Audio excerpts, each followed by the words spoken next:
Dr. Francis Willis was a Lincolnshire physician and clergyman, famous for his treatment of George III.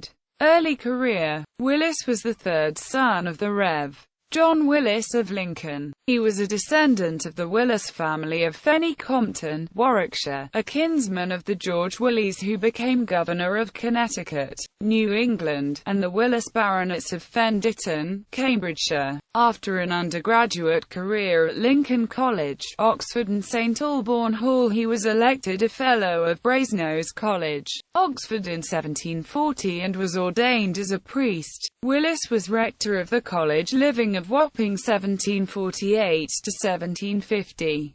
He resigned his fellowship in 1750, as he was required to do on his marriage. He and his wife took up residence at Dunstan, Lincolnshire, where he apparently practiced medicine before being awarded his medical degrees. Willis the Doctor. His chief interest was medicine, and he received the degrees of Bachelor and Doctor of Medicine from Oxford in 1759 before serving as a hospital physician in Lincoln, where his early successes with the mentally ill, or wrong-heads, as they were commonly known at the time, led to him treating such patients in his own home. In 1776, Willis moved to Grateford Hall, near Bourne, Lincolnshire, which he developed as a private rural sanatorium. As part of the treatments, his patients were encouraged to perform manual work in and around the stables and fields of the Grateford estate, the fresh air and exercise likely contributing to their recovery. He quickly became recognized as one of the foremost physicians of the day through his treatment of persons of distinction and respectability, but he would soon receive his most illustrious patient.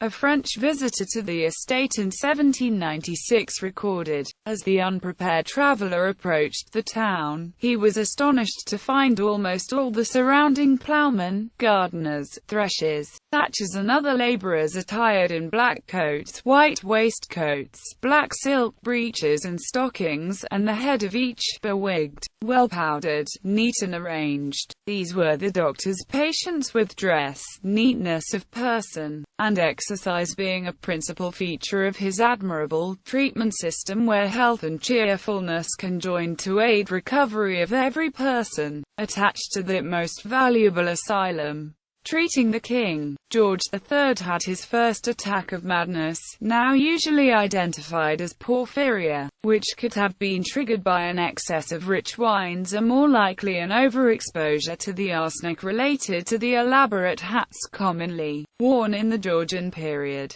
The court physicians were baffled by the symptoms, and failed to treat the king successfully. In 1788, Willis was recommended to the increasingly concerned Queen Consort by an equerry's wife, whose mother Willis had treated successfully. Willis's treatment of the king at Grateford and at the White House, Kew, included many of the standard methods of the period, including coercion, restraint in a straitjacket and blistering of the skin, but there was also more kindness and consideration for the patient than was then the norm. Despite his rank, the king was not excused from Willis's regime of fresh air and physical labor. The king's recovery made Willis's national reputation, and he had to open a second establishment at the nearby Shillingthorpe Hall in Braceborough to accommodate the numbers of patients seeking his help. Shillingthorpe Hall was demolished in 1949, when on 26 February 1789 Willis's bulletin described the entire cessation of His Majesty's illness. He became a British celebrity and was soon recognised through 5 portraits by John Russell, one of the most renowned portrait painters of the day. Willis commissioned a special medal to commemorate his own achievements. The Reverend Dr. Francis Willis was rewarded by the King with £1,000 a year for 21 years, and assistant and son Dr. John Willis with £650 a year for the rest of his life. 12 years later, in 1801, King George suffered a relapse and his symptoms returned. On the second occasion, he was treated by Francis's two sons, also physicians, John Willis and his younger brother, Robert Darling Willis. The king remained a frequent visitor to Francis Willis at Shillingthorpe Hall for several years after his treatment was concluded. The king had a final relapse in 1810 that proved incurable, and he lapsed into an illness and madness that lasted until his death in 1820. Reputation. Willis's reputation was revived by Alan Bennett's play The Madness of George III, and its later film adaptation, The Madness of King George, with a sympathetic portrayal by actor Ian Holm. The original Grateford Hall Sanatorium closed in 1838 and was mostly destroyed by fire in 1930, but was mostly rebuilt and is now a private residence. There is a monument to Dr. Willis in the form of a Joseph Nollekens bust, in the transept of his local church of Thomas Becket in Grateford. The commemorative inscription reads, "Sacred to the memory of the REVD. Francis Willis, MD, in the 90th year of his age." He was the third son of the REVD. John Willis of Lincoln, a descendant of an ancient family of the same name, that resided formerly at Fenny Compton in Warwickshire. He studied at Oxford, was Fellow and sometime Vice-Principal of Brasenose College, where in obedience to his father, he entered into holy orders.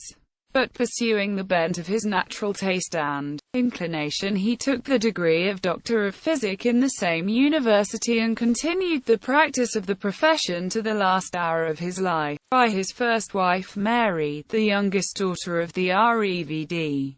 John Courtois of Branston in this county, he had 5 sons who survived him. By his second wife he had no issue. Initiated early into habits of observation and research, he attained the highest eminence in his profession and was happily the chief agent in removing the malady which affected his present majesty, in the year 1789.